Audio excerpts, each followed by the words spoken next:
अस्सलाम वालेकुम, good morning, सुबह बखैर। Is it a good morning? एक हम बात करना चाहते हैं जो कि कल हमने देखा, विटनेस किया Karachi. It was a terrible night for the city and for all those who live in Karachi. It is embarrassingly terrible. थोड़ा सा प्रीएम्बल, थोड़ा सा अच्छा, मैं आपको बताता हूँ कि हम बड़े बड़े दावे करते हैं कि इलेक्शन ही हमारे तमाम मसाइल का हल है, इंतखाबात फौरी हो जाने चाहिए, कौमी असम्बली सूबाई असम्बली के इंतखाबात कराने के लिए बड़े बड़े इक़दामात लिए जा रहे हैं, असम्बलियाँ तहलील हो रही हैं। तो भाई हमारी औकात तो ये है कि हम एक शहर के बल्दियाती इंतखाबात के नताइज तस्लीम नहीं करा सकते। मतलब कराची शहर के बल्दियाती इंतखाबात के नताइज अजाब बन गए हैं कराची में रहने वालों और बसने वालों के लिए, क्योंकि महंगाई में पैसे, बॉस की डांट सुने, बच्चों की स्कूल की फीस अदा करने की टेंशन लिए जब कराची वाले शाम को अपने घरों से बाहर निकलते हैं तो उन्हें सड़कों पर रुलना पड़ता है, जलीलो खार होना पड़ता है और हाथ जोड़कर वो उस लम्हे को बद्दुआएं देते हैं जब उन्होंने इन्हीं बल्दियाती इंतखाबात में जाके अपनी मनपसंद जमात को वोट डाला। कुछ खुदा का खौफ करें और इस शहर में बसने वालों पर रहम करें। ये मनाजिर हम उसी चीज के दिखा रहे हैं। कोई ऐसा वैसा एहतजाज, मतलब सड़कें ब्लॉक, टायर जलाए जा रहे हैं, नीचे सड़कें भी जल रही हैं। और बात ये है कि हम सिर्फ ये सोच रहे थे जब हम टीवी पे भी देख रहे थे, और बेचारे जो लोग फंसे हुए थे वो तो फंसे हुए थे कि इन लोगों के लिए हमने वोट दी है। मतलब जो कि इतना, जिसने वोट दी है उसको इतनी मुश्किल में तुम लोग डाल रहे हो।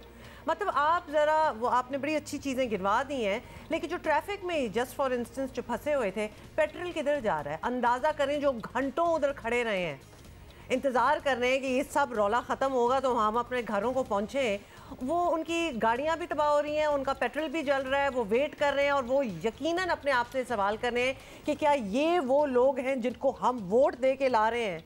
और चूँकि उनके मतलब का रिजल्ट अभी तक नहीं आया तो उन्होंने एहतजाज करना शुरू कर दिया। और माशाल्लाह हम इतने तहजीब याफ्ता, इतने महज़्ज़ब कौम बन चुके हैं, और हम एक तो अपने दिमाग में जो पहले ही लोग वज़ीर आज़म, मेयर या लीडर बन जाते हैं ना, उनको चढ़ाने वालों से हाथ जोड़कर गुजारिश है कि उनको इतने चने के झाड़ पे ना चढ़ाया करें। शुक्र करें जो जमातें बहुत अक्सरियत के साथ सामने आई हैं, 1 रुपए की उनकी कंट्रीब्यूशन नहीं है और लोग फिर भी उन पे एतमाद कर रहे हैं। उनको जितनी सीटें मिल गई हैं उस पे इक्तफा करके आगे बढ़ना चाहिए, या फिर हमने यहाँ पर लड़ते मरते रहना है। आई वाज जस्ट थिंकिंग कि ये जो होते हैं ना कि जी हम हिस्सा नहीं लेंगे इस इलेक्शन का, और बड़ी पार्टियां जो हैं वो निकल या फिर बाज वो भी हैं हुमा जो अपनी तरफ से पहले ही, इंतखाबात से पहले ही खुद को किसी कुर्सी पे बिठा चुके होते हैं।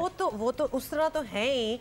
तो लोगों को बॉयकॉट अप करना चाहिए। अगर इस किस्म के लीडर और इस किस्म के लोग आ रहे हैं ना आपके पास वोट मांगने, या फिर ये पार्टीज हैं या ये उनके नुमाइंदे हैं, ना दें वोट, ना जाए। पीपल शुड नॉट बॉयकॉट, क्योंकि तुम लोगों की कोई, आई एम सॉरी, हैसियत है कि तुम लोगों को वोट दिया जाए when this is what you do. ये अगर आपको लगता है कि सुबह सुबह हमें बहुत गुस्सा चढ़ा हुआ है, this is how Karachiites are feeling by what happened last night, कि पहले तो पूरा एक चलते रहे हैं कि जी ये हो रहे हैं इलेक्शंस, बल्दियाती नहीं हो रहे हैं, उसके बाद मर मर के कैंपेनिंग हो रही है कि जी हम ही को वोट दो क्योंकि हमें पता है how to take care of you. This is how you take care of somebody.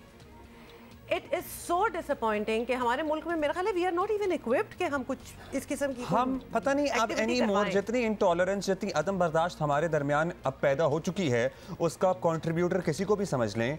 हम एक बल्दियाती इंतखाब के नताइज एक्सेप्ट करने से कासिर हैं, लेट अलोन कि हम कौमी और सूबाई असम्बलियों के इंतखाबात अगर हो जाएंगे तो फिर तो दंगे फसाद होंगे। मतलब हम तो एक दूसरे का सर फाड़ेंगे। जब यहाँ टायर जल रहे हैं, सड़कें ब्लॉक हो रही हैं, सुबह से जो आदमी निकला हुआ है वो ठंड में ठिठर रहा है, उसने अपने बच्चों के पास जाना है, भूख से उसकी जान निकल रही है, 250 रुपए फी लीटर पेट्रोल वो अपनी मोटरसाइकिल या गाड़ी में जला रहा है, वो अपने घर नहीं पहुंच पाता, तो हम कौमी असम्बली या सूबाई असम्बली के इंतखाबात कराने के मुतहम्मिल हैं। उस बंदे से क्या उम्मीद रखनी है, या उस पार्टी से, या जो भी आप कहना चाहें, उनसे क्या उम्मीद रखनी है जब आपको इस अजियत से गुजार रहे हैं। दूसरी चीज़, आज to all the political parties in Karachi, जहाँ जहाँ आपने एहतजाज करना है, अगर आज भी आपका कोई इस किस्म का खूबसूरत प्लान है तो प्लीज़ आवाम को, keep the Awam in mind. यही वो लोग हैं जिनके आप दावे देते हैं कि जी इन्हीं की मदद को तो हम आ रहे हैं, हमारा तो काम ही है इनको सर्व करना, तो ज़रा उनको भी दिमाग में रखें। और ना कोई एक छोटी सी जगह बनाएं, आपका एहतजाज रिकॉर्ड हो जाएगा। एंड आई कांट बिलीव कि वी एज सिटीजन्स, हम अपनी पॉलिटिकल पार्टीज जो हमारे माई बाप बनते हैं और हमारे लीडर बनते हैं, हम उनको ही एडवाइस दे रहे हैं। भाई तुमको हमको ही एडवाइस देनी चाहिए। पर खुदा के लिए आप कुछ एहतराम करें लोगों और का। वो मुस्तफ़ा कमाल साहब ने अभी जो लेटेस्ट इनकी इंज़िमाम की प्रेस कॉन्फ्रेंस थी ना, उसमें उन्होंने लाइन इस्तेमाल की थी कि ऐसा लगता है कि अब सारे ही बदमाश हो गए। तो कल कराची का हाल देखकर ऐसा ही लगा कि वो जो बदमाशी नहीं भी करते थे, अब तो ऐसा लग रहा है सारे ही बदमाश हो गए हैं, क्योंकि मतलब अच्छा, मुझे ना इस बात पे भी बड़ी तकलीफ होती है कि जब आप मतलब literally I am sorry to use this words, लेकिन अगर आप मर रहे हो ना कि वोट जी हम ही को दो, हम ही को दो, जो इतना चाहता हो कि जी मैं ही तो हूँ and I will be the one two fix everything, उसको तो बिल्कुल ना दो। अच्छा, मतलब जो इस तरह करने, मुझे बड़ी गुस्सा चढ़ा हुआ है। अच्छा, गुस्सा हमें इसलिए भी चढ़ा हुआ है क्योंकि मुल्क की जो सूरत हाल है उस पर भी किसी की तवज्जो है, उस पर किसी का ध्यान है। खुदा न खास्ता हमारा डिफ़ॉल्ट अब हफ्तों की नहीं, अगर इक़दामात ना उठाए गए तो दिनों की बात हो सकती है। अच्छा, अभी हम भी अपने दिल की भड़ास हम आपस में कर रहे हैं ना, आप भी अवाम हैं, हमें देख रहे हैं और हम आपके साथ सालों से रोज़ हम जो चीज़ होती है हम आपके सामने रखते हैं, तो here it is, this is what has been happening in Karachi and this is how the people जहां मुल्क की मौशी सूरत हाल इतनी दिगरगू है कि हमारी मईशत लिटरली वेंटिलेटर पर है, वहां हमारे जो सियासतदान हैं और पर्टिकुलरली बरसर इक़्तिदार लोग अपोजिशन वालों को तो क्या मोरद इल्ज़ाम ठहराएं, उनका तो काम ही यही है करना। वैसे तो मेजोरिटी का मुजाहरा करके सब ज़रा आगे का सोचते, लेकिन हुकूमत को भी अपनी सियासी चालों की पड़ी है। हुकूमत अपने दिफा में कुछ भी कहे, इमरान खान साहब वजारत उज़्मा की कुर्सी पर वापस लेने के लिए आखिरी हद तक जा रहे हैं। वो तो चलो जा रहे हैं ना, सियासत के रिंग में वो आउट होते हैं या इन होते हैं, आउट ऑफ द बॉक्स खेल रहे हैं ना उनके, मतलब हर कोई अपने ताई आउट ऑफ द बॉक्स खेलने के दावे कर रहा है। बिल्कुल ऐसा ही है। और साथ ही आपको बता दें, आउट ऑफ द बॉक्स वो तो खेल रहे हैं, पंजाब के बाद उन्होंने खैबर पख्तूनख्वा असेंबली भी रेत के घरौंदे की तरह तोड़ डाली है। वो तो आपको पता ही होगा, this was the latest news yesterday. हालांकि कहा जा रहा था कि शायद वो ऐसा ना करें क्योंकि किसी भी नागहानी आफत में पेशावर उनकी मजबूत पनाहगाह साबित हो सकता है। आपको पता है they have been ruling KP for the past 9 years, मगर उन्होंने सियासी मुखालफिन के अंदाजे गलत साबित कर डाले। अब खैबर पख्तूनख्वा की असेंबली और पंजाब की असेंबली, जहाँ से तमाम वही लूटने के कारोबार जारी हैं, वो उसको तोड़ने के लिए, उस शख्स के लिए जिसका कारोबार और रोज़गार और खाना पीना इन दो असेंबलियों से जुड़ा हो, उसको तोड़ने के लिए तारीखें नहीं देनी पड़ती, बल्कि इमरान खान साहब को हौसला करना पड़ता था। ये सिर्फ झूठ बोलते हैं, ये ना असेंबली तोड़ सकते हैं। जैसे मैंने पहले कहा कि जिस दिन असेंबली टूटी तो उस दिन जो तहफ़्फ़ुज़ इनको दिया गया इन दो असेंबलीज़ ने, इनकी डकैतियों और इनकी चोरियों को और इनके कारोबार को, वो कौन हौसला रखता है जो चोर होता है कि असेंबली टूट जाए। चलें जी, ये तो सारे दावे इनके गलत साबित हुए। इमरान खान साहब ने गलत किए। इमरान खान आम इंतखाबात के लिए वफाकी हुकूमत पर मुसलसल दबाव बढ़ाते चले जा रहे हैं और उन्हें यकीन है कि हुकूमत इस पर मजबूर हो जाएगी। अच्छा जी, फ्रंट फुट पर खेलते इमरान खान के जारहाना इक़दामात अपनी जगह, लेकिन हुकूमत जो है ना वो गर्दन तोड़ महंगाई कम कर सकी ना, माशी मैदान में कोई मोजज़े की ज़रूरत थी वो भी नहीं दिखा पाई। शाहिद खाकान अब्बासी और ख्वाजा साद रफ़ीक जैसे लोग मौजूदा सियासी निज़ाम पर सवालात उठा रहे हैं और शुक्र है कि किसी ना किसी को तो बीच में से उठाना भी चाहिए। और हुकूमत अभी तक इलेक्शन मुकर्रर जो वक्त है उस पर कराने के अज़म पर कायम है। लेट्स सी कि क्या होता है। और PTI के सियासी मुखालफिन कराची के बल्दियाती इंतखाबात में तहरीक इंसाफ की हार को इमरान खान बयाने की शिकस्त करार दे रहे हैं और अब कल को आम इंतखाबात आपको पता है होने हैं, उनमें क्या नतीजा आएगा ये तो कहना बड़ा मुश्किल है। पेश गोई इसकी बड़ी मुश्किल है। इमरान खान साहब का अपना दौर हुकूमत कारकर्दगी से खाली रहा है। इसके बावजूद उन्होंने जिस तरह सियासी हरीफों को तुन कर, जैसे कहते हैं ना, रखा हुआ है। आपको समझ आ गया? आज हमारे पास बड़ी वोकैबुलरी निकल रही है। हाँ, ये क्रेडिट तो उनको जाता है और विद सिफर कारकर्दगी वो जिस तरह नैरेटिव बनाने में कामयाब हुए हैं और जिस तरह उन्होंने पब्लिक रिलेशनिंग की है और जिस तरह उन्होंने अपना इमेज बिल्ड किया है, the credit certainly goes to him. और बाकी जो है मुश्किल फैसले नहीं कर पा रहे हैं। वैसे you know I do feel that this is our hard luck, पाकिस्तानियों की बैड लक। मतलब अभी आप खान साहब की बात कर रहे हैं कि जीरो उनकी प्रोडक्टिविटी रही है for all the time, for all the years that he was in, और फिर उनको मतलब निकाल के जो दूसरे आए हैं माशाल्लाह उनके पास तो कोई आइडियाज ही नहीं थे। तो हम तो हमारे पास तो कुछ भी नहीं है लगता है। कि ऑल द लीडर्स जिनको हम ही ने अपॉइंट किया कि to think for us, none of them. अच्छा, द ट्रेजेडी इज कि ये अनपॉपुलर फैसले इसलिए नहीं ले पा रहे हैं जो IMF वगैरह कह रही है, डिमांड कर रही है, because certainly they do not have anybody capable enough to make people understand कि ये फैसले क्यों लेने पड़ रहे हैं। आई एम सॉरी बट आप लोग जिन लोगों पर तकिया करते हैं कि ये आके प्रेस कॉन्फ्रेंस के जरिए आवाम को समझा देंगे, उनसे तो नहीं हो पा रहा भाई। टाइम मेरा ख्याल है आवाम की सुन लें, उनसे तो नहीं हो पा रहा। You should have better people, you should have better orators to make people understand कि ये मुश्किल फैसले क्यों लेने पड़ रहे हैं।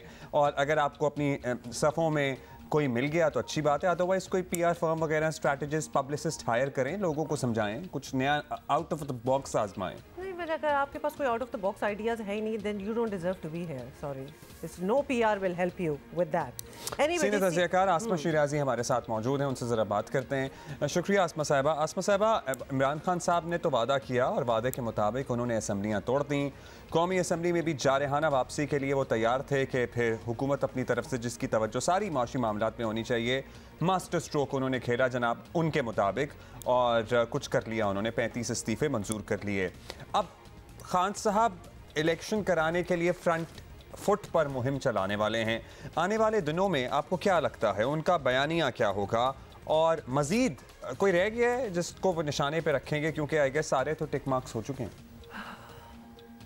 सबसे ज़्यादा अहम बात होगी वो इस गवर्नमेंट के लिए मौजूदा मुआशी सूरत हाल के अंदर जो है वो अपने बयानिए को बनाना और बेचना, ये दो चीज़ें बहुत अहम होंगी।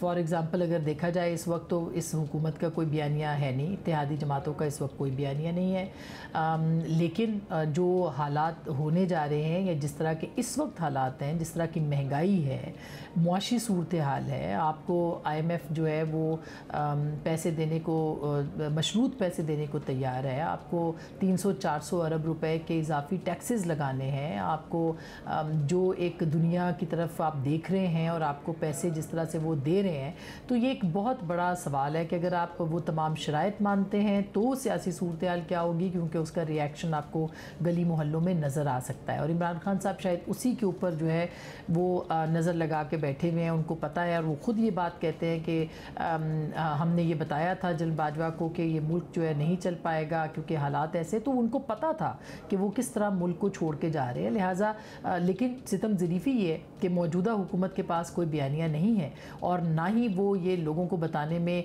कामयाब हो रहे हैं या बताने की कोई कोशिश कर रहे हैं कि ये जो इस वक्त इकनॉमिक क्राइसिस है, ये जो इस वक्त पाकिस्तान के अंदर महंगाई है, जो इस वक्त पाकिस्तान के मौजूदा मुआशी मसाइल हैं, इनका ज़िम्मेदार कौन है या ये ज़िम्मेदारी किसके ऊपर बनती है। तो मेरा ख्याल है कि आने वाले दिनों में इमरान खान साहब के लिए ये ज़्यादा बेहतर अपॉर्चुनिटी होगी कि वो लोगों के पास जाएं और उनसे बात करें। अच्छा आसमा, ये भी बताइएगा कि तहरीक इंसाफ जिस तरह प्रेशर जो है वो बना रही है, सबसे ज़्यादा अंडर प्रेशर मुस्लिम लीग नून ही ऑब्वियसली नज़र आती है और शायद प्रेशर भी उन्हीं के लिए बिल्ड हो रहा है, तो पार्टी के अंदर भी सब ठीक नहीं आ रहा। PMLN की हम बात करें, तासुर ये है कि नवाज शरीफ की मुमकिन वापसी से सब कुछ बदल जाएगा, लेकिन आपसे हम ये पूछना चाहते हैं कि क्या वाकई ये मुमकिन है कि सब कुछ बदल जाए? देर नहीं होगी इस चीज़ के लिए? पॉपुलैरिटी का जो इमरान खान साहब एक नैरेटिव बना रहे हैं, बना या नहीं बना वो आपने कराची के इलेक्शंस में देख लिया, वो सिंध के इलेक्शंस में देख लिया, लेकिन कराची स्पेसिफिकली मैं इसलिए कह रही हूँ क्योंकि वहाँ पे 14 नशिस्तें पाकिस्तान तहरीक इंसाफ के पास थी कौमी असम्बली की, तो वो क्या हुई, लोग वहाँ पे क्यों नहीं निकले, तहरीक इंसाफ तीसरे नंबर पर क्यों आई? तो ये एक बहुत अहम सवाल है। इसका मतलब ये कि लोग बाय नहीं कर रहे ये पॉपुलैरिटी वाला नैरेटिव, लेकिन हालात अगर ऐसे ही रहते हैं और आखिरी दिन तक PDM हुकूमत करती है जो कि उनको सूट करती है और वो ये चाहेंगे कि नेशनल असम्बली के इंतखाबात अपने वक्त पर हों और सूबाई असम्बलियों के इंतखाबात वक्त से पहले हो जाएं, तो ये भी नामुमकिन नहीं है। इमरान खान साहब को ज़ाहिर है कि इंतखाबात नेशनल असम्बली के पहले चाहिए ताकि वो वज़ीर आज़म बन जाएँ। उसके लिए उनके पास कोई ऐसा फार्मूला नहीं है कि वो फौरी तौर पर PDM की जमातों को कहे कि आप घर चले जाए, सिवाय इसके कि कोई इत्तेहादी टूट जाए या जिस तरह की वो क्लेम कर रहे हैं कि PMLN के 10 से 15 लोग उनके पास हैं। तो अगर ऐसा है तो फिर तो आप कह सकते हैं कि वो शायद एतमाद के वोट में वज़ीर आज़म को जो है वो शिकस्त दिलवा दें और वो वापस आ जाएं। लेकिन उस सूरत में भी आप देख लीजिए अगर 35 नशिस्तों के इंतखाबात का हुकूमत कह रही है तो हो सकता है कि और इस्तीफे भी जो है मंजूर हो जाए। तो ऐसा नहीं लगता कि ये दोनों तरफ से अब जो है वो किसी न किसी एक कंसेंसस पे पहुंचना पड़ेगा। पीडीएम जो है वो अफोर्ड नहीं कर सकती पॉलिटिकली कि वो कोई फ़ैसला ऐसा करे कि वो वक्त से पहले इंतखाबात करवा ले, और इसी तरह से इमरान खान साहब भी जो हैं वो हर सूरत जो है वो चाहते हैं कि इंतखाबात पहले हो जाएं। तो दरमियान का राह क्या होगा, या कोई राह है भी मौजूद कि नहीं, मेरा ख्याल है कि ये सूरत हाल जो है वो बहरान को ही जन्म दे सकती है, और बहरान दर बहरान ही जो है वो खुदा न खास्ता वो सियासी तौर पर नज़र आ सकता है। बहुत शुक्रिया आपका आसमा। और दो पॉपुलैरिटी वाली बात में कराची के बल्दियाती इंतखाबात के डायनामिक्स को कौमी और सूबाई असम्बलियों के इंतखाबात जो मुमकिन तौर पर जब भी होंगे उससे कंपेयर नहीं किया जा सकता। सो उसमें आई गेस इमरान खान साहब की पॉपुलैरिटी ज़रूर उनके काम आएगी। बल्दियाती इंतखाबात में अगर कराची में रहने वाले से किसी बात करें तो सबको पता है कि यहाँ पर वैसे ही इंतखाबात से पहले भी पीटीआई बिल्कुल भी अच्छी पोजीशन में नहीं थी। इनफैक्ट जितनी सीटें मिली हैं उस पर भी शुक्रगुजार होना चाहिए। कितनी मिली है वैसे total? 40 something, 40 third number 40 something. अच्छा जी, अभी हम आगे बढ़ेंगे और खैबर पख्तूनख्वा और पंजाब के निगरां वज़रा आला का मामला। पंजाब के बाद खैबर पख्तूनख्वा असम्बली भी तहलील हो गई है। मरला है निगरां वज़रा आला के इंतखाब का, जिसे अपोजिशन लीडर और सूबाई कायदीन ऐवान ने तय करना है। पहले पंजाब का फैसला होना है। वैसे तो ये सादा सा मामला है जिसे 8 रोज़ में मुकम्मल ये ना कहा करें, वैसे तो ये सादा, लेकिन अब कोई भी मामला सादा नहीं रहा है ना। नो नो नो नो, बिल्कुल भी ऐसा कुछ नहीं है। तो आपने सही कहा है कि वैसे तो इसको 8 रोज़ में मुकम्मल हो जाना चाहिए, कंप्लीट हो जाना चाहिए इस मरहले को, लेकिन हमारे यहाँ निगरान वज़ीर आला का इंतखाब हमेशा एक मुश्किल मामला रहा है और दोनों एतराफ़ से अपने अपने नाम जो हैं पेश किए जाते हैं। पंजाब में अब तक निगरान वज़ीर आला के इंतखाब पर इत्तफाक नहीं हो सका और ऊपर से अब आपको पता है कि केपी भी आ गया है और पीटीआई की तरफ से निगरान वज़ीर आला के लिए कुछ नाम हैं, आपको बता दें, नसीर अहमद खान, हाँ, अहमद नवाज सुखेरा के नाम सामने आए हैं, जबकि मुस्लिम लीग नून की तरफ से सबसे स्ट्रॉन्ग कंटेंडर के तौर पर मोहसिन नकवी साहब सामने हैं और अहद चीमा का नाम भी दिया गया है। गवर्नर पंजाब मलिक रहमान ने हमजा शहबाज और परवेज़ इलाही के दरमियान इत्तफाक ना होने पर स्पीकर सूबाई असम्बली को मरासला भेजा है कि वो मामले को आगे बढ़ाएं। अब स्पीकर हुकूमत और अपोजिशन से 3-3 अरकान पर मुश्तमिल कमेटी बना दी है। हुकूमत और अपोजिशन मशावरती कमेटी को निगरान वज़ीर आला के लिए 2-2 नाम भेजेंगे। कमेटी को 3 दिन में किसी एक नाम पर इत्तफाक करना है। अच्छा जी, कंवर दिलशाद साहब हैं हमारे साथ, उन्हीं से ये मामला फिर आगे समझ लेते हैं। हाँ, साबिक secretary election commission Kanwar Dilshad साहब हमारे साथ मौजूद हैं। कंवर साहब, माशाअल्लाह हमारे यहाँ जितने पार्लिमानी रवाबित हैं सियासी जमातों के बीच कायम और जितनी रवादारी है, कोई सीन तो है नहीं कि किसी नाम पर ये इत्तफाक कर सकें। अब ये बताइए कि आगे होगा क्या? अगर किसी नाम पर ये कमेटी भी इत्तफाक नहीं कर सकी तो इलेक्शन कमीशन भी इन्हीं 4 नामों में से कोई एक नाम सेलेक्ट करेगा या कोई और नाम भी हो सकता है? देखा जाए असूली तौर पर हमारे जो कि आइन का एक बहुत अहम आर्टिकल है 224, जिसमें ये है कि अगर जो ही असम्बलियाँ तहलील होती हैं तो फिर उसके बाद निगरान सेटअप की तश्कील जो है वो आइनी जिम्मेदारी है। उसका जो तरीक़ेकार है, ठीक है, हमें उसके तरीक़ेकार से तो इख्तलाफ है। उसमें भी सियासी तौर पर कहा गया है कि जी लीडर ऑफ द अपोजिशन और लीडर ऑफ द हाउस बैठ के मशावरत करें और किसी एक नाम पर इत्तफाक कर लें। अगर उनमें से इत्तफाक राय नहीं होता तो फिर स्पीकर की तरफ से कमेटी मुकर्रर की जाती है। उसमें 6 रुकनी कमेटी है, 3 अपोजिशन 3 गवर्नमेंट के, वो फैसला करते हैं। अगर वहाँ भी वो किसी नतीजे पे वो ना पहुँचे तो ये मामला जो है 48 घंटों में फौरी तौर पर इलेक्शन कमीशन पाकिस्तान के रेफर हो जाता है। तो इलेक्शन कमीशन पाकिस्तान का जो 5 रुकनी 5 रुकनी जो बेंच है वो इसके बारे में फैसला करेगा कि कौन सी शख्सियत को हम वज़ीर आला जो है पंजाब का हो या खैर पख्तूनख्वा का हो, हम इसको हम जो है उसका तकर्रर करें। तो फिर आप इत्तेफाक राय से वो जिस पर भी इत्तेफाक राय हो जाएगा तो वो एक चीफ मिनिस्टर जो है, केयर टेकर चीफ मिनिस्टर, उसका वो तकर्रर कर देंगे और इलेक्शन कमीशन पाकिस्तान का जो फैसला होता है वो आईनी तौर पर हातमी फैसला होता है, वो किसी अदालत में चैलेंज नहीं किया जा सकता। कंवर दिलशाद साहब, ये क्राइटेरिया क्या होता है? वो क्राइटेरिया क्या होता है? क्योंकि ऑब्वियसली जो नाम जिनको चूज करना चाहिए था वो नहीं कर सके, बात अगर आप लोगों पे आ जाए, अगर इलेक्शन कमीशन पे चले लेट से आ जाए, तो क्या क्राइटेरिया वो देख रहे हैं जिसमें से फिर वो कहेंगे जी ये नाम है एक? इलेक्शन कमीशन पाकिस्तान के पास ये इख्तियार नहीं है कि अगर वो 4 जो है अपना नाम पेश होते हैं, 2 गवर्नमेंट की तरफ से, 2 अपोजिशन की तरफ से, तो उसमें अगर किसी नाम पे इत्तेफाक राय नहीं होता तो फिर इलेक्शन कमीशन के पास ये इख्तियार नहीं है कि वो बाहर से या अपने पसंदीदा शख्स को है वो तकर्रर करते हैं चीफ मिनिस्टर। लेकिन आईन ने महदूद इख्तियार दिए हुए हैं इलेक्शन कमीशन पाकिस्तान को। जो 4 नाम आएंगे उसमें से किसी को इत्तेफाक राय करना होता है ला महौला। अब एक बड़ा एक आईनी प्रोविजन है, अगर 4 में से फिर एक जो है वो फिर इलेक्शन कमीशन उसका बायोडाटा देखकर, उसका तजर्बा देखकर, उसका इंटरव्यू लेकर तो एक पर फैसला वो कर देंगे और वो फैसला हातमी होता है। और कंवर साहब वो 4 में से ही, मतलब 4 जो नाम, जो 2 अपोजिशन 2 हुकूमत की तरफ से आए हैं, 4 में से कोई एक फैसला, एक नाम का फैसला इलेक्शन कमीशन उन्हीं 4 नामों में से करेगा। उन्हीं 4 नामों में से रखना पड़ेगा। अच्छा, अब उन 4 नामों में से कर लिया और सर्टनली कोई एक नाम होगा जिनमें से 2 अपोजिशन ने दिए हैं, 2 हुकूमत ने दिए हैं, तो किसी एक पार्टी को सर्टनली वो नाम काबिल कबूल नहीं होगा। लेकिन चूंकि आपस में डिसाइड नहीं कर सके, अब इलेक्शन कमीशन ने ये फैसला कर दिया। अब इलेक्शन कमीशन का फैसला क्या किसी अदालत में, किसी फोरम पर चैलेंज किया जा सकता है?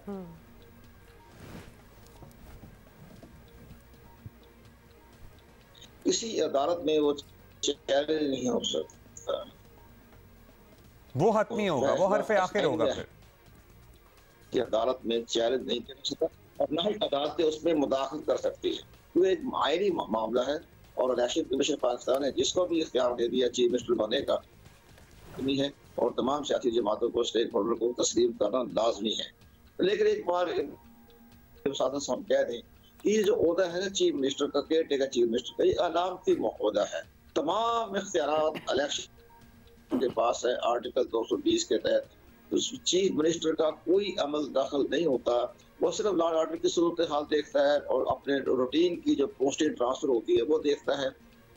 किसी का सेरेमोनियल है, अलामती है। तमाम इख्तियार जो हैं वो इलेक्शन के पाकिस्तान। अच्छा कंवर साहब, बड़ा अहम एक सवाल है, अगर भी ये कह लें, आपको पता है कि जब उस कुर्सी पे आके कोई बैठ ही जाता है तो वो बड़ा पॉलिटिकल बात हो जाती है। इतना फिर वो नहीं रहता कि सिर्फ जी ऑर्डर ही देंगे या फिर काम स्मूथली करवाएंगे, इस तरह होता नहीं है इन एनी केस। अच्छा कंवर साहब, ये बताइएगा कि 90 दिन में वैसे तो इंतखाबात कराने होते हैं, लेकिन ऐसी भी बातें की जा रही हैं कि जो निगरान सेटअप हैं इनका टाइम एक्सटेंड किया जा सके, इसकी क्या प्रोविजन है आइन में?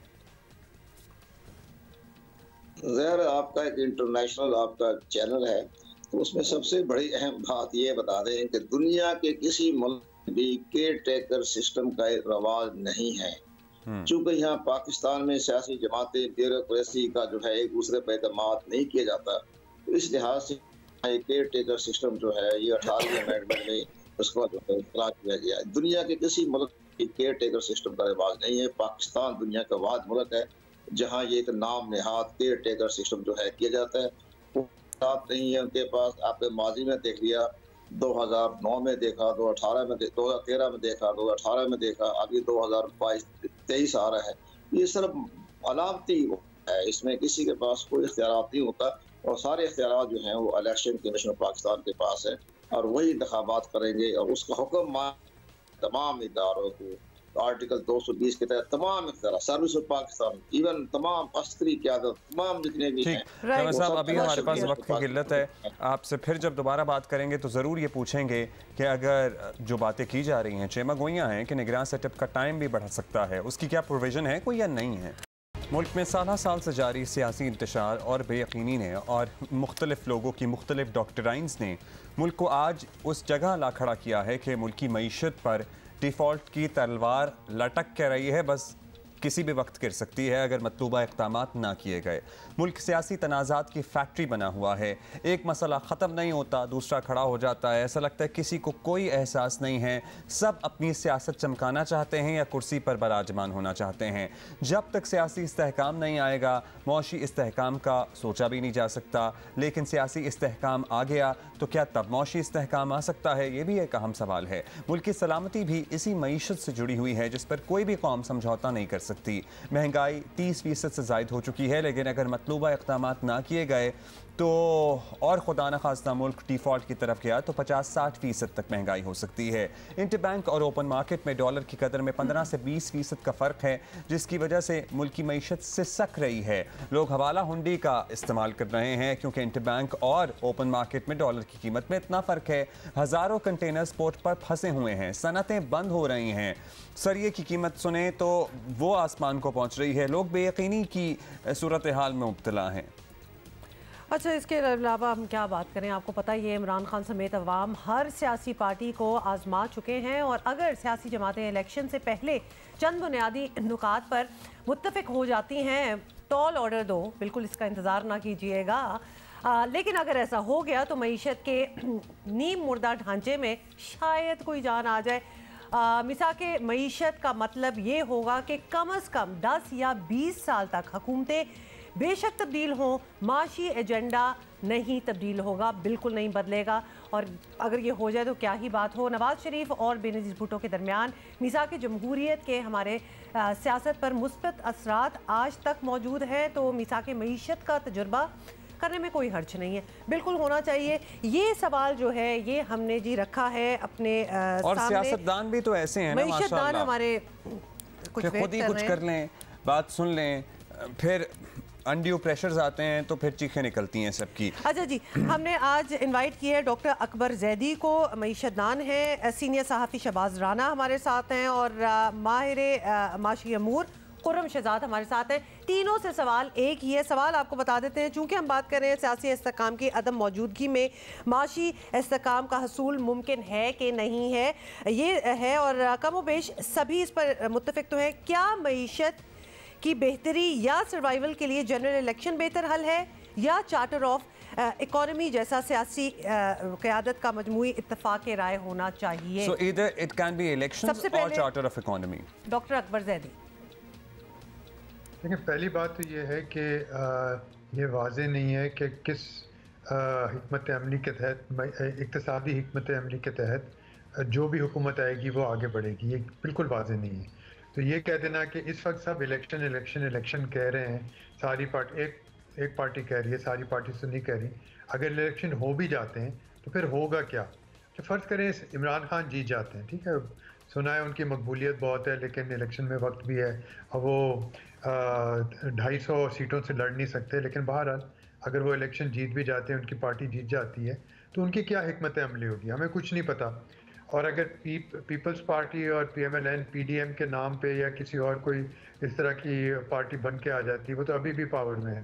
तो ये बात एक तरह से इसमें वज़न है कि अगर इलेक्शंस हो जाते हैं तो कम से कम ये वादे हो जाएगा कि इलेक्शन ख़त्म हो जाएगा और जो भी पार्टी आएगी उसको हिकमत अमली अपनानी पड़ेगी बस। लेकिन ये याद रखना चाहिए कि इलेक्शंस एक मरहला हैं आगे बढ़ने के लिए, इक़्तिसादी तौर पर, सियासी तौर पर, समाजी माशी तौर पर, लेकिन वो हल नहीं है। ये बहुत अहम बात है, ठीक है। तो अगर इलेक्शंस कर भी लें लेकिन उसके बाद होगा क्या ये हमें कोई नहीं पता रहा, कोई कुछ नहीं पता, तो ये एक बहुत बड़ा मसला है। शुक्रिया आपका अकबर जैदी साहब। अभी माहिर मौशी उमूर खुर्रम शहजाद साहब हमारे साथ मौजूद हैं। खुर्रम साहब, चार्टर ऑफ इकोनॉमी या फिर इलेक्शन हल है? 2-3 महीने बड़े टफ हैं, तो इसलिए हमें आज हैंडल करना है कि आज डिसीजन कौन ले रहा है। टाइमिंग जो है डिसीजन की इंपॉर्टेंट है। मेरे लिए ये इंपॉर्टेंट नहीं है इतना कि कौन ले रहा है, कोई भी रूलिंग में हो, वो डिसीजन क्या ले रहा है और कब ले रहा है, ये इंपॉर्टेंट है। तो डेफिनेटली इलेक्शन अपने जो है हिसाब से बिल्कुल होने चाहिए और एक मैंडेटेड गवर्नमेंट बिल्कुल होनी चाहिए और ये गवर्नमेंट भी मेरे ख्याल में मैंडेटेड है, पिछली गवर्नमेंट भी मैंडेटेड थी। आज अगर ये गवर्नमेंट डिसीजन नहीं लेती तो डेफिनेटली इसका बहुत बड़ा इम्पैक्ट आएगा इकॉनमी पे और पॉलिटिकल सोशल जो है वो साइड पे। तो मेरे ख्याल में आज जो है डिसीजन इंपॉर्टेंट है, timing of the decision is very important और डिसीजन जो है वो लिया जा रहा है या नहीं लिया जा रहा, ये इंपॉर्टेंट है। हमें इस घर को मिलकर स्टेबलाइज करना है क्योंकि घर वालों ने मिलके ही डिस्टेबलाइज किया है अभी तक जो है ओवर द पीरियड। इसलिए स्टेबलाइज करना पहले ज़रूरी है, उसके बाद कि कौन आपस में जो है किस एरिया को संभालता है, कौन किसका जो है वो रिस्पॉन्सिबल बनता है, घर को स्टेबलाइज करना ज़रूरी है। तो मिल के ही स्टेबलाइज करना पड़ेगा, चाहे वो केयर टेकर सेटअप के थ्रू हो, ये गवर्नमेंट कर दे, टेक्नोक्रेटिक सेटअप हो, कुछ भी हो। मेरे लिए इंपॉर्टेंट है डिसीजन लेना। टाइमिंग की आपने बात की है कि बस जो फैसले होने हैं वो हो जाने चाहिए। बहुत शुक्रिया खुर्रम। शहजाद, सीनियर सहाफ़ी शहबाज राना की तरफ चलेंगे। शहबाज राना, आपसे भी यही सवाल है कि मईशत की बेहतरी या सर्वाइवल की बात हो रही है, इलेक्शंस या फिर चार्टर ऑफ इकॉनमी? देखिए, इस वक्त ये कहना कि पॉलिटिकल इंस्टेबिलिटी की वजह से इकोनॉमिक इंस्टेबिलिटी है, मेरा ख्याल ऐसा नहीं है। दोनों पॉलिटिकल इंस्टेबिलिटी और इकोनॉमिक इंस्टेबिलिटी जो है ये दोनों एक दूसरे को फीड कर रही हैं। मतलब अगर पॉलिटिकल इंस्टेबिलिटी होती तो हुकूमत जो है वो मुश्किल फ़ैसले कर पाती और IMF का प्रोग्राम जो है वो बहाल हो जाता, और अगर इकोनॉमिक स्टेबिलिटी होती तो हुकूमत के पास थोड़ा सा मार्जिन होता है। ये जो मामलात हैं सियासी, इनको किसी न किसी तरीके से ये अगस्त 2023 तक खींच लेते और जो असेंबली की ये टर्म पूरा करना चाहते थे ये कर लेते। अब चूँकि इकॉनमी की हालत ऐसी पतली हो गई है कि हुकूमत को ख़ुद नहीं पता कि 2 माह के बाद पाकिस्तान की जो इकनॉमिक सूरत हाल है वो क्या होगी। चार्टर ऑफ इकॉनमी वाला नारा है ना, मैं फ्रैंकली इसको कोई इतना इंडोर्स नहीं करता। एक बात जहन नशीर रहे कि जो हमारी तमाम सियासी पार्टीज़ हैं उनके जो पॉलिटिकल इंटरेस्ट हैं वो सब के अपने हैं, सबका वोट बैंक अपना है। पाकिस्तान पीपल्स पार्टी का आप नाम लेंगे तो आपको 10 लाखों के वोट बैंक आपके एक जहन में नक्शा आएगा।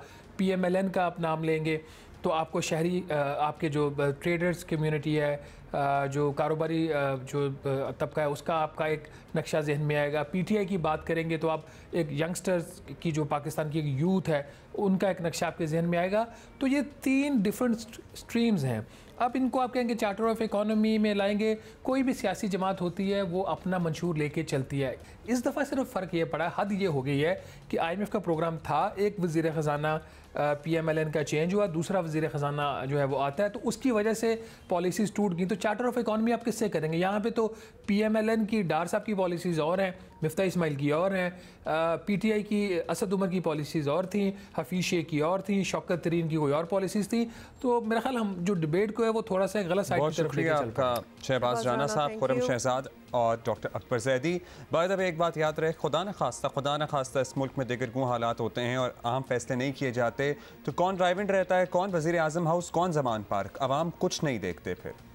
अच्छा, कुछ आपको दिखाना है, अगर आपने ऑलरेडी बड़ा वायरल हुई है ये वीडियो ना देखा हो, फील्ड रिपोर्टिंग में बहुत कुछ हो जाता है। आपको पता है हमारी अपनी ज़ैनब अब्बास जो कि स्पोर्ट्स एंकर हैं, वो आजकल साउथ अफ्रीका में हैं, T20 लीग जो है वहाँ कवर कर रही हैं। और फिर एक फील्ड, ये लें जी, एक फील्डर है और वो नहीं, इतना इंटेंस सिचुएशन बनी हुई थी कि वो बॉल बचाते बचाते एन ज़ैनब में जाके लगा और ज़ैनब भी गिरी और ज़ैनब भी गिरी और everything was caught on camera and Zainab is such a good sport.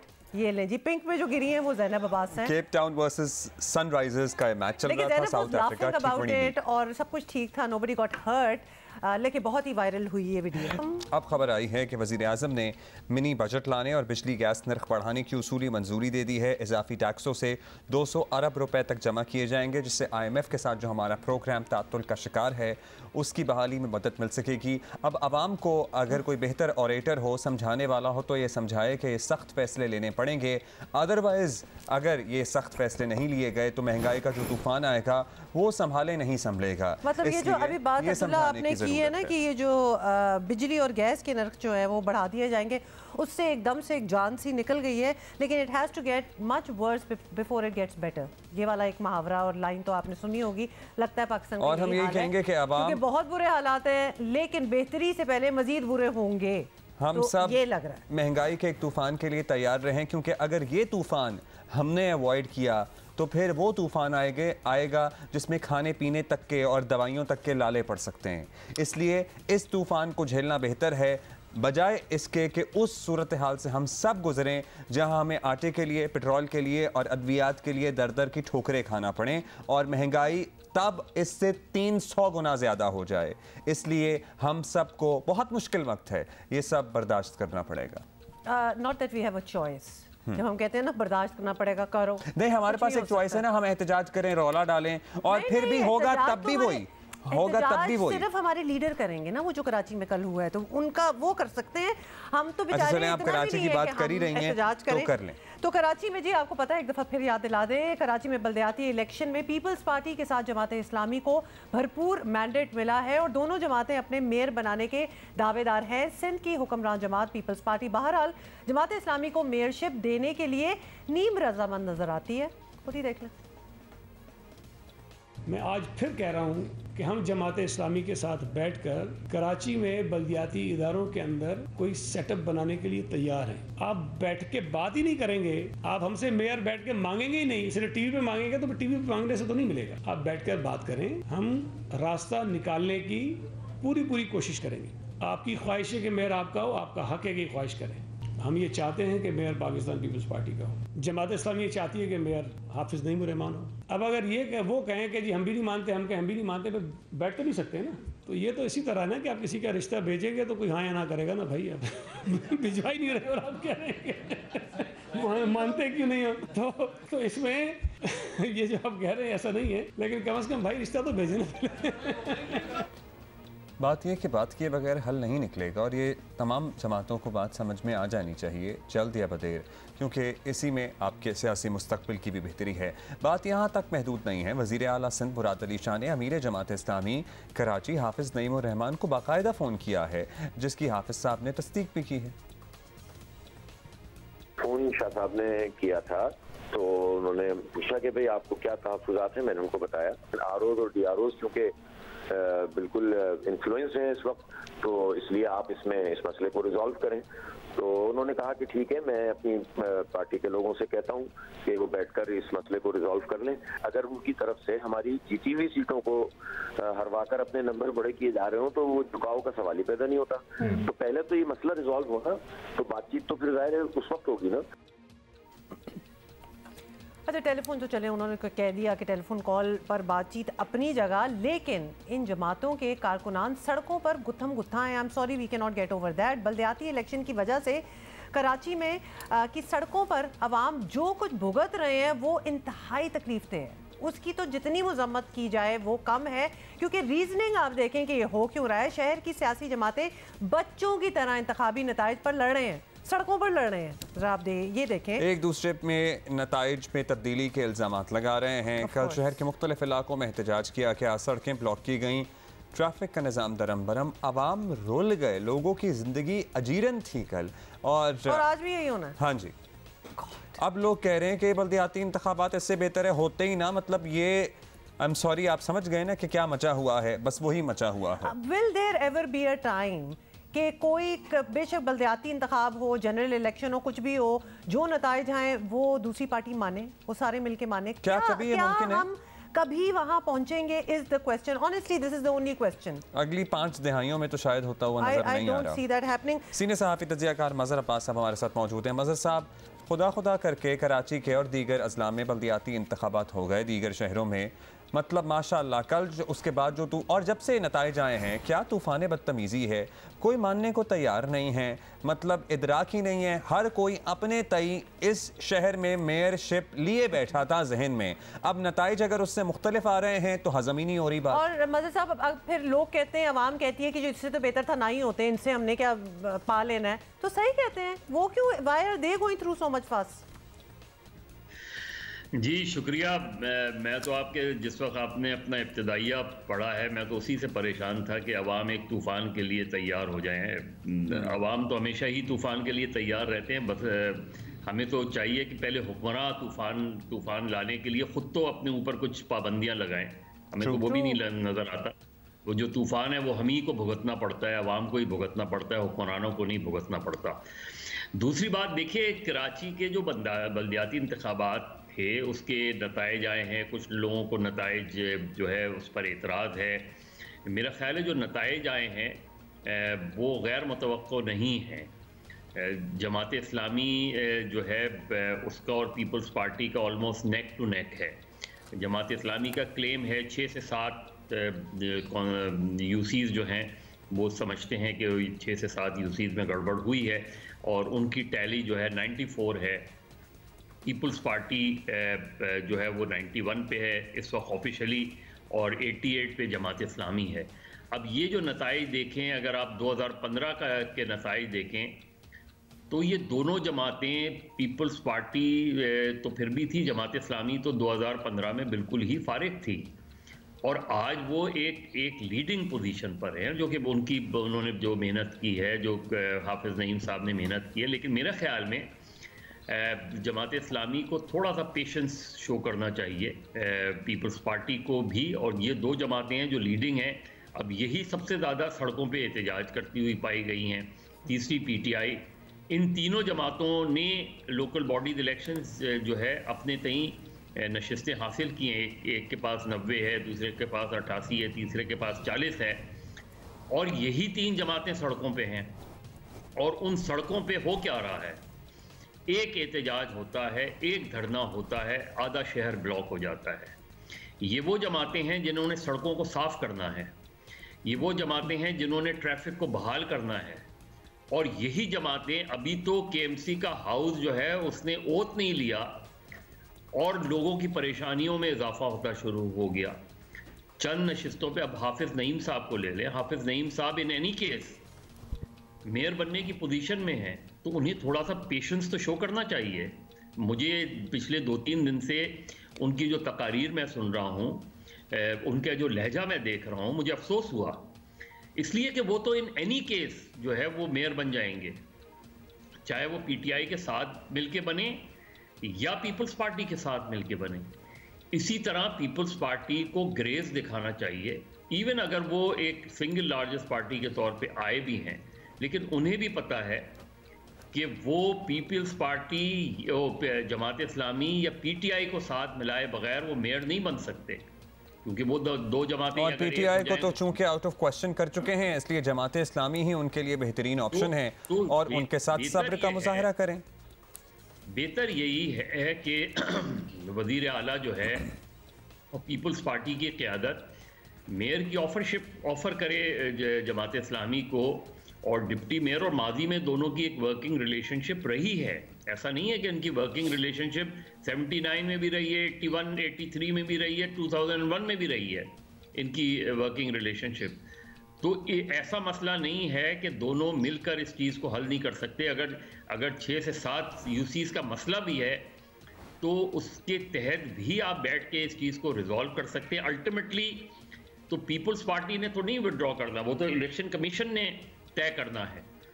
तो मेरे ख्याल में जो सड़कों पर धरनों के का रुझान को हमें कम करने की ज़रूरत है। अब क्योंकि यही सड़कें तो आपने बड़ा बखूबी इसे नरेट किया कि इन्होंने साफ करनी थी, लेकिन क्या करें कि हाफिज़ नईमुर रहमान साहब भी इंतहाई, जैसे कहते हैं ना, बेसब्री और बेचैनी का मुजाहरा कर रहे हैं। पीपल्स पार्टी भी बड़े दिल का मुजाहरा मजीद करे। पीटीआई ने तो आज जो है वो एहतजाज का ऑर्डर ऑलरेडी वो किस चक्कर में एहतजाज कर रहे हैं, वो क्यों कर रहे हैं। साथ ही मज़हर साहब, आपने पॉलिटिशियंस, हमारे जो लीडर्स हैं, और ग्रेस, ये एक ही लाइन में कह दिया मैच नहीं कर रहा, तो मैंने कहा मैं आपको जरूर पॉइंट आउट कर दूं, बिकॉज इस वक्त जो हम कराची में होते हुए देख रहे हैं, there is no grace in it. Having said that, इससे आगे किस तरह बढ़ेंगे अगर बातचीत नहीं होगी। और हुमा आपने याद कराया, चूंकि मदर साहब हुमा ने याद कराया कि पीटीआई एहतजाज करेगी। पीटीआई को आपको नहीं लगता जो ग्राउंड रियलिटीज थी 40 भी मिल गई हैं, तो उन्हें शुक्रगुजार होना चाहिए इस पे? नहीं, पीटीआई को देखिए, पीटीआई को सबसे पहले तो अपने हाउस को इन ऑर्डर करना चाहिए। पीटीआई जरा देखे तो कि उसने सिंध में लोकल बॉडीज में किया क्या है। पहला फेज उठा लें, पहले फेज पर पीटीआई का क्यों एहतजाज नहीं नजर आ रहा? कहाँ थी पहले फेज में पीटीआई? यानी पहले फेज भी तो लोकल बॉडीज का हुआ था ना, वो किधर एग्जिस्ट कर रहे थे पहले फेज में? सेकंड फेज में जरा देखें तो कि खुद इमरान खान ने किसी एक जलसे से पीटीआई के कैंडिडेट्स से या पीटीआई के वर्कर से खिताब किया जब से लोकल बॉडीज इलेक्शन का ये वो चला है। फिर पीटीआई की अपनी ऑर्गेनाइजेशन, देखिए ये जो एहतजाज है ये अपनी उस नाकामी को छुपाने के लिए कर रहे हैं जो उन्होंने ग्राउंड पे काम नहीं किया। देखिए वोट टर्नआउट कितना था, इस टर्नआउट के कम होने की वजह क्या थी? ये वो जमातें दें जो सबसे ज्यादा ये क्लेम कर रही हैं कि वो सबसे ज्यादा मुतहर्रिक थी। यानी पीटीआई पाकिस्तान में सबसे ज्यादा मुतहर्रिक जमात है इस वक्त, यानी वो सबसे ज्यादा लोगों से जो है उनका राब्ता भी है, कांटेक्ट भी है, जलसे भी किए उन्होंने पूरे मुल्क में, जुलूस भी। लेकिन अगर अहम दिन के दिन आपका वोटर ही नहीं निकलेगा आपका वोटर ही पोलिंग स्टेशन नहीं पहुंचेगा, तो ये जो टर्नआउट है 3 करोड़ के शहर का टर्नआउट तो देखें आप कि कराची 3 करोड़ का शहर है, टोटल बताएं कि टोटल वोट कितना पड़ा है इन इलेक्शन में। तो मेरे ख्याल में अपनी जो कारकर्दगी है उसका भी जायजा लेने की ज़रूरत है। बाकी जो एहतजाज के तरीके को भी हमें तब्दील करना पड़ेगा तमाम सियासी जमातों को, क्योंकि जिसके लिए आप एहतजाज कर रहे होते हैं सबसे ज्यादा विक्टिम भी वही बनते हैं। बिल्कुल सही। सबसे ज्यादा लोग भी वही परेशान होते हैं जिनको आप क्लेम कर रहे होते हैं कि हम आवाम के लिए एहतजाज कर रहे हैं। तो उसमें हुक्मरानों को तो कोई जो है वो तो चीफ मिनिस्टर हाउस में बैठे हैं, वो गवर्नर हाउस में बैठे हैं, वो किसी और हाउस में बैठे हैं, जो सड़कों पे लोग सफर करते हैं वो कौन है? जी मज़हर हमारे साथ ही रहिए। Most of the times mother साहब ये आपस में फोन कॉलों पे एक दूसरे से मुज़ाकरात भी कर रहे होते हैं, they are okay with each other. ये अवाम है जो रुल रहे होते हैं, सफर कर रहे होते हैं। मदर साहब आप हमारे साथ ही रहें। सरबराह पिल्डेड अहमद बिलाल महबूब साहब ने हमें ज्वाइन किया है, उनसे भी कुछ पता करना है। बिलाल साहब, सिंध बल्दियाती इंतखाबात के दूसरे मरहले में ख़ास तौर पर कराची इलेक्शंस में पहले हल्का बंदियों और फिर आपको पता ही है गिनती और ताख़ीर से मिलने पर कई सियासी जमातें नाराज़ हैं, प्रोटेस्ट भी कर रही हैं, कमीशन की परफॉर्मेंस पर सवाल उठाए जा रहे हैं। आपको कमीशन का मजमूई किरदार जो है, चलो उस पर बात कर लेते हैं, कैसा लगा? आपको लगा कि ठीक ही हुआ जो भी हो रहा है? देखिए मेरे ख्याल में तो कमीशन को इस बात का क्रेडिट दिया जाना चाहिए कि बावजूद इसके कि कभी एक सियासी जमात और कभी दूसरी सियासी जमात बल्दियाती इलेक्शन करवाना ही नहीं चाहती थी और वो बार बार मुख्तलिफ वजूहात की बुनियाद पे पोस्टपोनमेंट के लिए कह रहे थे, इसके बावजूद इलेक्शन कमीशन ने आखिर में बिल्कुल डट के इलेक्शन करवाने का फ़ैसला किया और उन्हीं के डट जाने की वजह से ही इलेक्शन हो पाए। तो एक इसका तो क्रेडिट देना चाहिए। जहाँ तक वो हल्का बंदियों का मामला है उसमें किसी हद तक मुत्तहिदा कौमी मूवमेंट का मौक़िफ़ उस पर वज़न है, उसको ठीक होना चाहिए था, लेकिन उसमें बर वक्त कार्रवाई ना पीपल्स पार्टी ने की क्योंकि बुनियादी काम उनको करना चाहिए था सिंध हुकूमत को, और फिर उसके मुताबिक फिर इलेक्शन कमीशन भी काम करता। यानी नंबर ऑफ़ यूनियन कमेटीज़ तो हुकूमत सिंध ने मुकर्रर करनी थी ना, फिर उसके मुताबिक हल्का बंदियाँ इलेक्शन कमीशन को करना थी। तो यूनियन कमेटियों की तादाद पे एतराज़ था, उसकी वजह से कुछ बड़ी हो गई कुछ छोटी हो गई, तो वो इलेक्शन कमीशन का मैं नहीं समझता कसूर था। लेकिन ये नतायज में जो ताख़ीर है ये असल में ताख़ीर नहीं है, ये लोकल गवर्नमेंट के इलेक्शनों की रिज़ल्ट कंपाइलेशन में टाइम ही इतना लगता है और मेरे ख्याल में इलेक्शन कमीशन इसको मौसर तरीके से इस बात को एक्सप्लेन नहीं कर पाया, ये उनकी कम्युनिकेशन की कमज़ोरी थी। मैंने सुना कि सिंध के इलेक्शन कमिश्नर साहब अगरचे बहुत बार बार मुख्तलिफ चैनल्स पर जाके ये बता रहे थे, लेकिन वो पूरी तरह से आर्टिकुलेट नहीं हो पाया और लोग यही समझते रहे कि जिस तरह उसी दिन गुजरने के बाद रात को कौमी और सूबाई असम्बली के इलेक्शनों का रिज़ल्ट आ जाता है, लोकल गवर्नमेंट का भी आएगा। लोकल गवर्नमेंट हमेशा ज़्यादा वक्त लेती है, कभी 2 दिन कभी 3 दिन। तो ये बात इलेक्शन कमीशन को बड़े मौसर तरीके से एक्सप्लेन करनी चाहिए थी। मेरे ख्याल इसमें इलेक्शन कमीशन की कोताही सिर्फ एक्सप्लेनेशन की हद तक है और शायद पहले ही एक्सप्लेन कर देना चाहिए था कि उनको बड़ी अच्छी तरह पहले ही बता देना चाहिए था कि भाई 2 दिन लगेंगे, उससे पहले रौला कोई ना डाले, कि उससे पहले कोई ना बोले 2 दिन तो होंगे। They should have explained, communication में डेफिनेटली इश्यूज। अहमद बिलाल साहब आप ये बताइएगा, मज़हर साहब जमात इस्लामी भी लचक दिखाने को तैयार नहीं है, उधर PTI भी आज एहतजाज कर रही है और तो और MQM पाकिस्तान भी ये कह रही है कि वो भी अब फैसला सड़कों पर करेंगे, तो बस वो भी करेंगे, बस वो भी एहतजाज करेंगे। आपको लगता है कि मामला जल्दी सेटल हो सकेगा और इस शहर के हक में क्या बेहतर होगा, PTI जमात इस्लामी का एहतजाज, क्योंकि उसमें फिर बहुत ज़्यादा चांसेस हैं बाद में यही कहा जाए कि हमें काम नहीं करने दिया जा रहा, इख्तियारात नहीं हैं, या फिर PPP और जमात इस्लामी का ऑलमोस्ट बिल्डअप बन रहा है कि जी इख्तियारात नहीं थे। नहीं देखिए, एहतजाज एक राइट होता है, बिल्कुल करें एहतजाज, लेकिन एहतजाज के विक्टिम्स कौन होते हैं, यानी जिनके खिलाफ आप एहतजाज कर रहे होते हैं उनको तो कोई भी रुकावट नहीं होती। चलें जी, बहुत शुक्रिया आपका मज़हर साहब, thank you so much. By the way एक बात मुझे अभी भी समझ नहीं आई कि PTI आज क्यों एहतजाज कर रही है, क्योंकि इमरान इस्माइल साहब पहले तो मुबारकबाद दे के ये अनाउंस कर चुके थे ना कि इमरान खान मेयर के नाम का ऐलान करेंगे। पहली ट्वीट शायद उन्हीं जब उनकी थोड़ी सी तबीयत बहाल हुई और he came back to the world, तो फिर उन्हें एहसास हुआ और उन्होंने अपनी शिकस्त तस्लीम की और ये भी कहा कि जितनी तैयारी करनी चाहिए थी इतनी नहीं की। इमरान खान साहब की पॉपुलैरिटी पे इन्हिसार कर रहे थे, तो फिर अब किस बात का एहतजाज है, क्योंकि वो तो अपनी शिकस्त तस्लीम कर चुके हैं अपेरेंटली।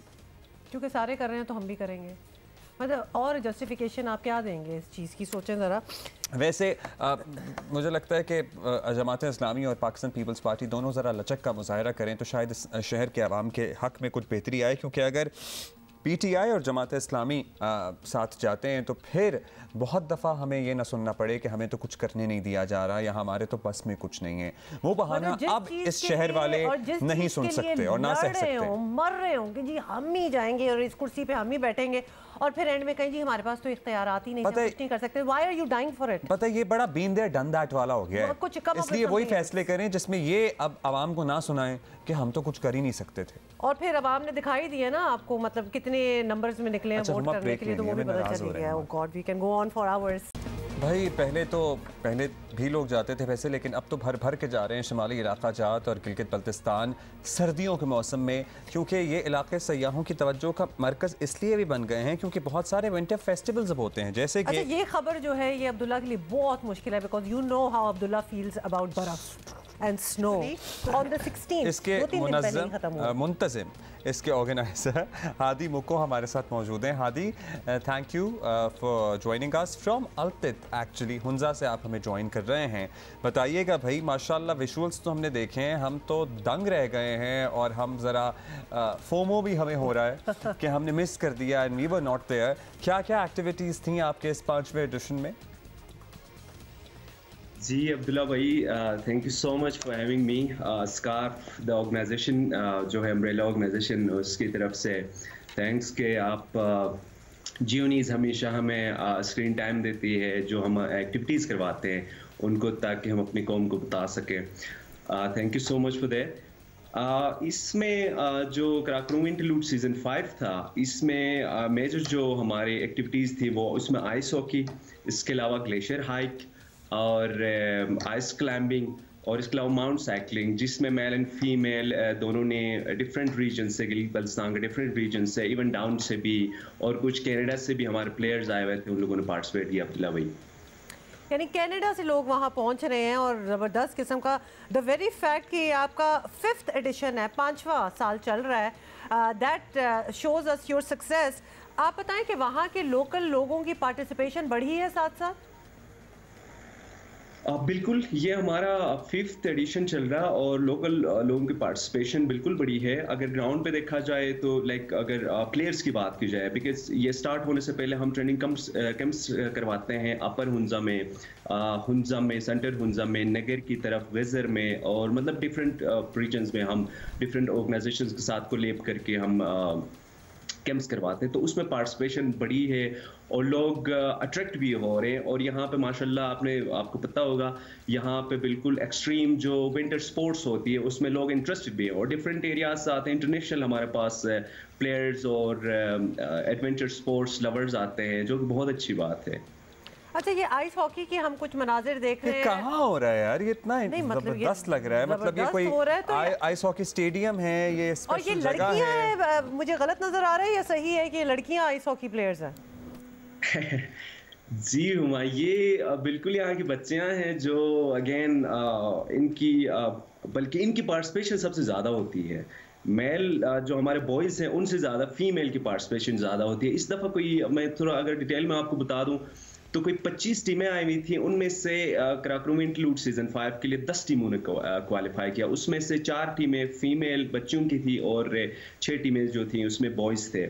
तो बहुत इन लोगों ने ज़बरदस्त खेला और हर हमारा जो एक्टिविटी है उसमें ये लोग पार्टिसिपेट करते थे। जिस तरह से हमारा जो है ग्लेशियर हाइक था, ग्लेशियर हाइक में भी फीमेल आई, माउंट साइकिलिंग था उसमें भी फीमेल आई, और जो हमारे मज़ेदार हमारे टॉप नेशनल लेवल के प्लेयर्स हैं उसमें आइस हॉकी में भी पार्टिसिपेट किए लोगों ने। आप विजुअल देखते हैं, टूरिस्ट भी बढ़ रहे हैं, मतलब नेशनल लोग तो, रीजनल लोग तो बहुत ज़्यादा पार्टिसिपेट कर रहे हैं। 25 टीमें टूरिस्ट भी आते हैं पर्टिकुलरली इस फेस्टिवल के लिए कि भाई चलो चलो आप इस सीज़न में जाना है क्योंकि इसमें फेस्टिवल हो रहा है? एग्जैक्टली ऐसा ही अब्दुल्ला भाई, एग्जैक्टली ऐसे ही है। बिकॉज ये स्टार्ट होने से पहले हम थोड़ी बहुत प्रमोशन करते हैं, और अभी माशाल्लाह कोई 5th एडिशन है जिसमें आप लोगों का बड़ा हाथ है कि आप लोग हमें इतना स्क्रीन टाइम देते हो, प्रमोट करते हो, तो लोगों को पता लगता है, तो लोग आते हैं और यहाँ पर अच्छा खासा रश होता है। बिल्कुल बिल्कुल आते हैं अब्दुल्ला भाई। अच्छा, इसकी तैयारी, I am sorry, I am stuck on the ice hockey, it's a technical game और बच्चियां खेल रही हैं और 25 टीमें, तो हम मतलब PSL में नहीं सोच सकते कि 25 टीमें पार्टिसिपेट करने की कोशिश करें। So a lot of participation there. पूरा साल प्रैक्टिस होती है, तैयारी होती है। इज इट रियली, आप इसको फ्रेंडली स्पोर्ट्स कहेंगे या फिर ये कम्पिटिटिव है?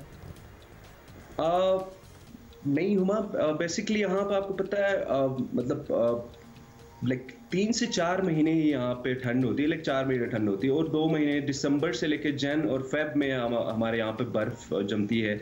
तो इसके लिए तो प्रॉपर ग्राउंड चाहिए, लेकिन हम कोशिश करते हैं कि इन 1-2 महीनों में ट्रेनिंग कैंप्स भी हो और इवेंट भी हो, बिकॉज आर्टिफिशियल जो रिंग बनता है या जो आर्टिफिशियली, ये आर्टिफिशियल रिंग है या कोई झील है जिस किनारे आपने? आर्टिफिशियल रिंग है नहीं?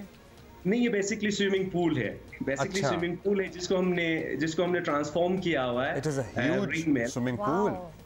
जी जी, बताएं इसको ट्रांसफॉर्म किया आपने इस तरह से, साइडों में क्योंकि कुर्सियां और चेयर्स और ये सारा सिस्टम आपने लगाया हुआ है इस इवेंट के लिए, या फिर ऑलरेडी एस्टैब्लिश्ड है ये फैसिलिटी? नहीं, एस्टैब्लिश नहीं है ये। हम इसको जब इवेंट स्टार्ट होता है तो हमारी पूरी कम्युनिटी इतनी हेल्पफुल है, इतने सपोर्टिव है कि सारे मिलके इसको लाइक कि जब सीजन स्टार्ट होता है तो ये हम कोशिश करते हैं कि रिंग भी बने वहाँ पे, बिकॉज कंजस्टेड एरिया है, तो वहाँ पर हम कोशिश करते हैं कि जितनी भी हमारी क्राउड आती है तो उनको हम फैसिलिटेट कर सकें, तो जिसमें हमारी कम्युनिटी बहुत सपोर्ट करती है, और हमारा जो इदारा है द स्कार्फ के जो मैनेजमेंट है, प्लेयर्स हैं, हर बंदा दिन रात मेहनत करके इसको तैयार करता है। बिकॉज अगेन कि ये कोई इंटरनेशनल लेवल का कोई रिंग तो है नहीं, लाइक ये हम लोगों ने खुद ट्रांसफॉर्म किया, और स्पेशली विंटर्स में हम ट्रांसफॉर्म करते हैं इसको ताकि इससे हम फ़ायदा उठा सकें। Hadi, thank you so much for being here with us, और बड़ा अच्छा आपने एक्सप्लेन किया और बड़ा एक्सपोजर हमें दिया कि क्या क्या हो रहा है वहाँ। हुंजा मतलब कितने आगे हैं आई वुड से, क्योंकि उनको जो कुदरत ने दिया बर्फ़, उन्होंने उसको भी यूटिलाइज कर लिया। बड़ा अच्छा लगा। I would love to go there. I think more sponsors need to look into this जबरदस्ती फेस्टिवल। स्पॉन्सर्स पीछे काफी स्पॉन्सर्स अभी और ज़्यादा हो सकते हैं।